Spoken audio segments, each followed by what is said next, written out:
I didn't realize how overstimulated my brain was until I noticed I could not sit in silence anymore. I would wake up and check my phone. I would cook while listening to something. I would fold laundry while watching something. I would answer kids while thinking about emails. I would try to pray, but my mind was always running through 10 different tabs. And I kept calling it productive, but really my brain was exhausted. So today I want to talk about how I'm fixing my overstimulated brain.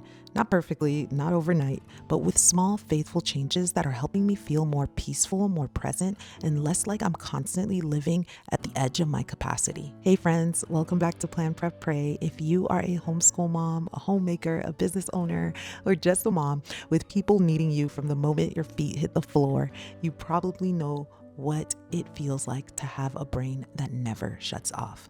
And I think for many of us, it is not just that we have a lot to do, it is that we are constantly adding more input on top of the life God has already given us to steward. We have the noise of our homes, the questions from our children, the meals, the laundry, the curriculum decisions, the messages, the notifications, the reels, the podcast, the comparison, the open tabs in our brains. And then we wonder why we feel like we are about to snap when a child simply asks for a snack. So today I want to share what I've noticed in myself, what I'm changing, and what is actually helping. The first thing I had to realize is that I was not only busy, I was overstimulated. Busy means there are a lot of things on my plate. Overstimulated means my brain is taking in more than it was created to carry at one time.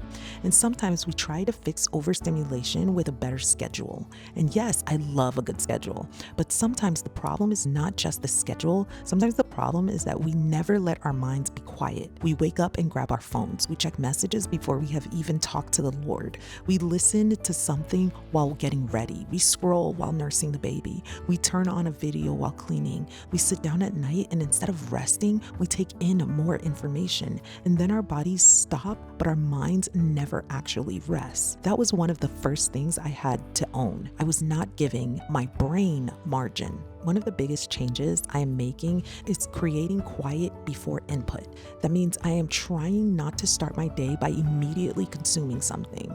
Not a reel, not an email, not a message, not even helpful content, because even good content can become too much content. Before I let other voices into my mind, I want to sit before the Lord. I want to open my Bible. I want to pray. I want to look at the day in front of me and ask, Lord, what does faithfulness look like today? And some mornings that is not a perfect hour-long quiet time. Let's be real. I have children, I have noise, I have needs around me. I haven't slept through the night in 7 months. Sometimes it is 5 minutes. Sometimes it is a scripture open on the kitchen counter. Sometimes it is praying while making breakfast. Sometimes it is simply choosing not to reach for my phone first. But that small choice is helping me start the day from a place of stewardship instead of reaction. And friend, if your brain feels loud because your home, your homeschool, your routines all feel like things that are running together, I have a free workshop that might help. It is called 5 Tiny Habits for a Peaceful Home, and it walks you through small, simple habits that can help you bring more order and peace into your home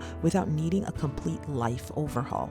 I'll link it below. The next thing I'm doing is getting the mental clutter out of my head. Mental clutter is all the unfinished thoughts that keep swirling around. The text I need to answer, the appointment I need to schedule, the child who needs new shoes, the meal I forgot to thaw, the homeschool thing I need to print. All of that takes up space. So when my brain feels loud, I brain dump. I write everything down, not organized at first, not pretty, just out of my head and onto paper. Then I sort it. What needs to be done today? What can wait? What can I delegate? What is not actually mine to carry? What do I need to pray about instead of obsess over? A lot of overwhelm grows when everything stays vague. So once it is written down, I can steward it. I can make a plan. I can release what is not for today. This next one has been hard for me. I am trying to choose silence on purpose, not all day, not in an unrealistic way, just little pockets. Folding laundry without turning anything on, driving for 10 minutes without a podcast, cleaning the kitchen without the video playing, sitting outside while the kids play without grabbing my phone. At first, silence can feel uncomfortable when your brain is used to just constant stimulation, but silence is not wasted time. Sometimes silence is where my nervous system settles. Sometimes silence is where conviction comes. Sometimes silence is where I finally notice what I'm actually feeling. It's where gratitude returns. It's where I remember that I'm not held together by noise, information, or productivity. I'm held together by Christ. Another thing that contributes to my overwhelmed mom brain is decision fatigue. As moms, we make so many decisions all day long. What are we eating? Who needs help? What should we do next? When should I start the laundry? It's just a lot. So I am trying to make fewer decisions in the moment by creating simple rhythms ahead of time. A simple morning rhythm, homeschool rhythm, meal rhythm, laundry rhythm, a simple evening reset. Not because routines save me, because they don't, but routines do help me steward my limited energy with more wisdom. They reduce the number of times I have to reinvent the wheel every day. And this is one reason I care so much about planning, not because planning makes life perfect, but because when things are written down, my mind does not have to carry everything.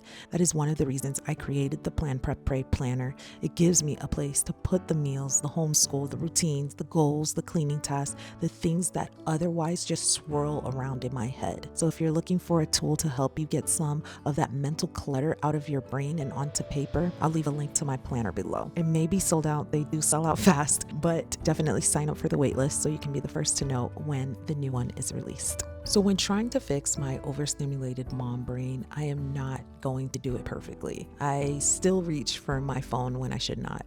I still get overstimulated. I still have days where my brain feels like it has 47 tabs open and music playing from one of them. But by God's grace, I'm learning to slow down, quiet the noise, steward my mind, and be more present in the life He has actually given me. And maybe that is where you need to start too. Not with a complete life overhaul, maybe just with one quiet pocket, one brain dump, one phone boundary, one moment of prayer before input, one small act of faithfulness. Because peace does not come from doing more.